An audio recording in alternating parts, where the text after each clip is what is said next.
American think tank, was about the role of technology in transforming the civilizations and the states and their character. It took about 1 million years for the caveman to find the fire. That was a great transforming technology. And then, from there, it took him another 50,000 years to discover the metal. That is when he found that the fire is able to melt certain stones which become into a solidified metal. And then another 30,000 years to invent the wheel. And after the wheel, the similar things about the steam engine, and less than this thing that could be about the electricity and about the plane. So the time gap started getting reduced. Printing press in 15th century brought another very major thing when there is a revolution in knowledge and informatics. Artificial intelligence is going to condense and transform the society in 2 years' time what it has taken about 2 million years for the human beings to change. It will change the way you live, it will change the way you think, it will change the way you dress, it will change the way that your wars are fought. If you put the artificial intelligence in the field of the nuclear, these things are probably, if we have got 31 ingredients, we see that if we meet, the nuclear bomb goes automatically. And the world will be totally endangered. If the human element starts becoming absent relatively, the dangers of this technology would be very, very high. And now that this is the age of youth, particularly in India, not around the world, where probably the youth are becoming less and less, but in the subcontinent at least, there are plenty of this thing. We have got a great distance about creating new job opportunities, and also equally important is about the delivery of justice. Now, let us do a reality check about the governance in India. There are two aspects of it. One is what we think very objectively looking at it, what it is. And secondly, what do people think about it? What are the perceptions? So perceptions are as important as the reality. I take a capsule of, say, last 10 years. I know that being a national security advisor in the current position, it may look that probably my figures or my facts are little tilted or little biased, but notwithstanding that, the facts are facts and they cannot be disputed. Terrorism in this country has been effectively countered. We had a major incident of terrorism on 1st July 2005. And we had the last one in 2013 in the hinterland. Except Jammu and Kashmir, which had been a theater of a proxy war or a covert warfare against Pakistan, which is a different ballgame. The whole of country has remained secure from terrorist attacks. And it is not that the efforts were not made. It is not that the people were not arrested. It is not the explosives were not recovered. Tons and tons of them have been recovered, even few of them only about 2 days back. Where a very major group targeting certain places in India and targeting this thing, where continuously the new groups have emerged. Enemies have remained very active, but fortunately, and I think it's more of a good fortune in the country, that we can say that we have had no terrorist incident in the hinterland. The left-wing extremism has been reduced to less than 11% areas than what existed in 2014. Most of the districts which had been declared as the left-wing prone these things, they had been declared as safe. There's a greater integration of the tribal population Shri Prabhat Kumarji has been governor of Jharkhand, rather the creator of the state, in the sense in the formative years. He is the one who guided it. Probably if you go, you'll find that there is a sea ocean, there is change of the sea. Roads, communications, schools, health centers, employment opportunities, jobs that have been created for the even illiterate youth, development of art and handicrafts in the tribal areas had been very high. Northeastern insurgency, nobody talks about it. We had a bad incident in Manipur, but that was not insurgency. That was a sectarian conflict between the Meiteis and the Kukis. Of course, not that it is pardonable, it should be something that we say it is good, but the fact remains that I am talking about as far as the insurgencies are concerned. The northeastern insurgency, the very major groups have gone. Bold and decisive counteractions have been taken against foreign and internal perpetrators of this violence. It has been ruthless, but according to law. It has been what the country should be doing to deter its enemies, and I think that deterrence has worked. There has been a fast and efficient delivery of services to people. There has been a people-centric governance, simplification of governance. There have been repealing of the archaic laws and enactments, and the new ones have been made. 1,552 obsolete laws have been repealed in the last 10 years, as against 1,300 in 60 years before that. New criminal laws for the country have been enacted, which are simpler, easier, more accountable, makes it mandatory to go for the scientific investigations, makes the forensic science examinations mandatory on another thing, and also simplifies various processes, both in substantive law and in the procedural laws. I'll give you an example. For example, say all the police stations have been fully computerized. Data of the criminals is available on all India basis. There is a central data center of all the crimes, criminals, and the people associated with that. Throughout the city, any sub-inspector sitting in a police station can find access to the information that they want to have. Similarly, about issuance of passports, we used to have a long and cumbersome processes.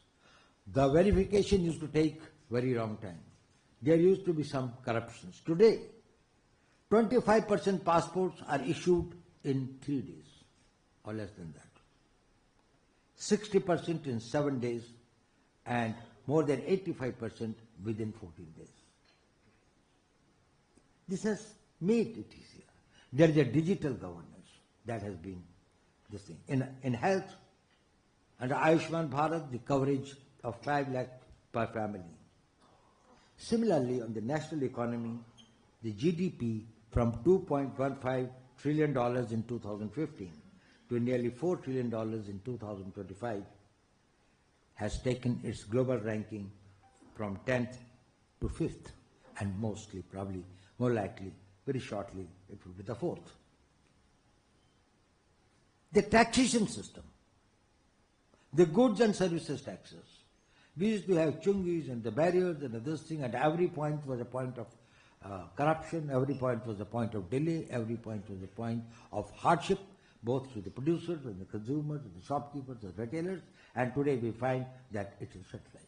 Well, a lot of scope for improving, and changes have been made. But a great beginning has been made, and probably to the exchequer, to the Consolidated Fund of India, the earnings that are accruing through the GST are much more, and both the states and the center find the system much more effective and useful.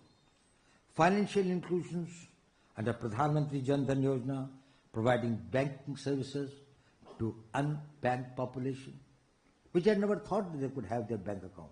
And now it's in crores. Similarly, the unified payment interface. It has revolutionized and simplified the financial transactions. Even you go to a radio wala and you give your credit card, he is able to provide you this. So by and large, we find that it has been the people-centric. It has eased the things. It has reduced the possible avenues of corruption or hardships to the persons. That is one point of view. But then let us see the other point of view. How are we perceived?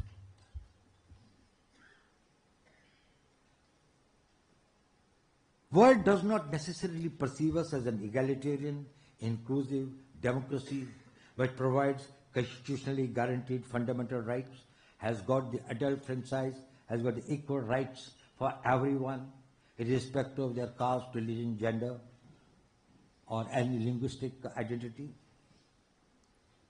We have got many liberal and pro-poor legislations.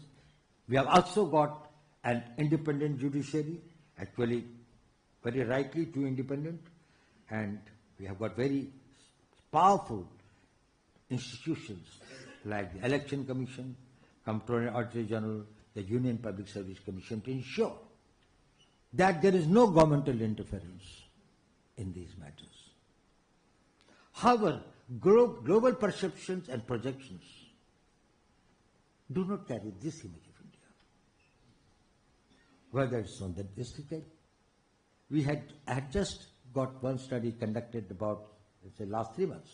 What had been the articles, what had been the thinkings, what had been the surveys that had been conducted against India, about India. And we find that a large number of the global think tanks, some of the scholars, abetted and supported by the most of the things, the material that they get is from the Indian side, the Indian columnists, the Indian journalists, who actually, who think that the news is only, if it is something is a bad news, is the only good news. Because that's the only thing that they can think. So in corruption ranking, the global ranking, India was ranked 96th out of 180. That is, they said, the society or the government continues to be highly corrupt. They note about it that there is some truth in that we have not been able to wipe out corruption from all spheres and all stages. But we have brought about institutional changes to contain and control corruption. And probably many more are in the pipeline. In the global governance performance, which is measures about the regulatory framework and regulatory and infrastructure facilities, we are ranked 118th among 142 countries, which I think was very unfair. Even had it been so, we would not be getting so much of the foreign direct investment at the rate that we are getting. India is a very sought after destination by most of the global investors, even today. Rule of Law Index, the World Justice Project rated India 79th out of 142. Of course, it's a great improvement from the past, but in spite of that, I think we deserve to be much above that.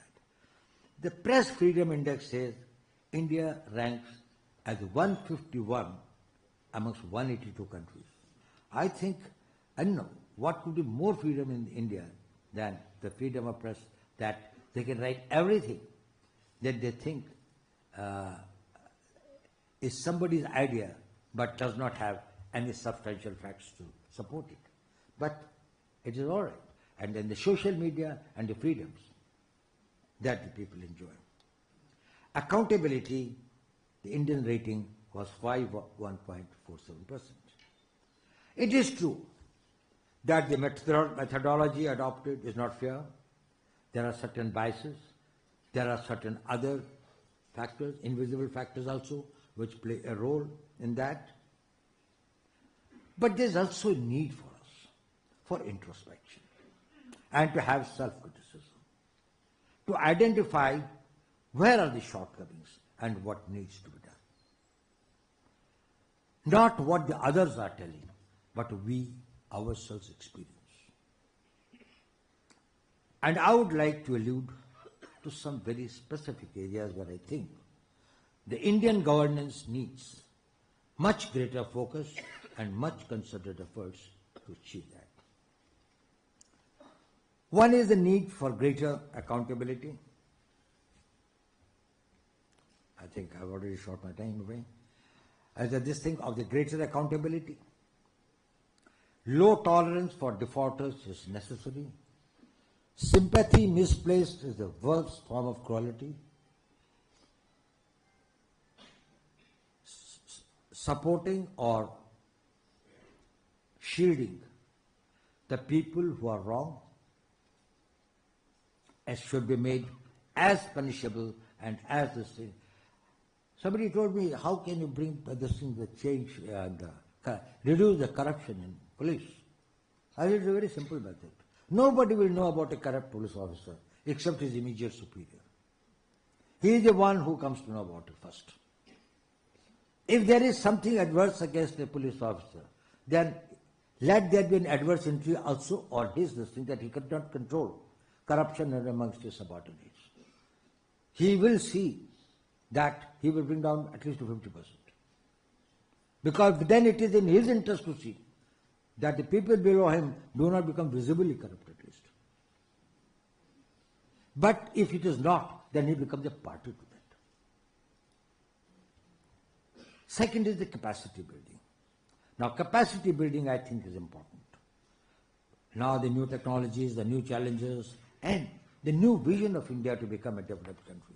We need better training of people in the government at all levels, a specialization, greater understanding of the systems and the global practices, and we incorporate and incorporating the best practices. Also, the government's capacity for perception management and creating awareness. It is important. It is important because national will is affected when the country's image gets sullied. When people feel that our institutions are not dependable. When the people feel that our electoral system or our financial systems and others, there are not that levels of transparency and probity and moral standards that are adopted. That is bad for a nation's will.